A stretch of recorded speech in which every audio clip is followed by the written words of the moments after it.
আজকের শোক সভা ও বই বিতরণীতে উপস্থিত অত্র বিদ্যালয়ের সম্মানিত প্রধান শিক্ষক এবং সহকারী শিক্ষক, অভিভাবক বৃন্দ এবং আমাদের মাঝে উপস্থিত বিএনপির সকল স্তরের নেতৃবৃন্দ এবং শুভাকাঙ্ক্ষী, শুভ অধ্যায়, কর্মী, সমর্থক সবাইকে জানাচ্ছি সুখের সম্ভাষণ।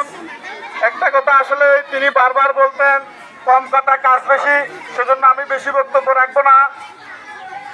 এই আজকের এই বাংলাদেশের কোটি মানুষের নেত্রী, তিনি তার স্বামী যেভাবে এই দেশ গঠনের জন্য কাজ করে গেছেন, তিনি সেইভাবে এই দেশের মানুষকে, মাটিকে ধরে রেখেছেন।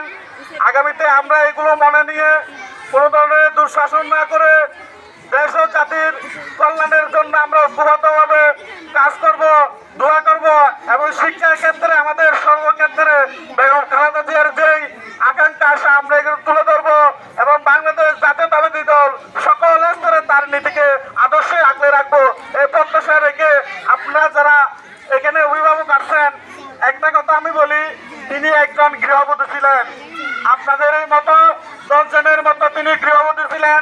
তিনি দেশের প্রয়োজনে, জনগণের প্রয়োজনে তিনি এই রাজপথে এসেছেন, রাজপথে দেখেছেন, সংগ্রাম করেছেন, যুদ্ধ করেছেন। এই দেশের কোটি মানুষের অধিকার আদায়ের জন্য তিনি পিছপা হননি।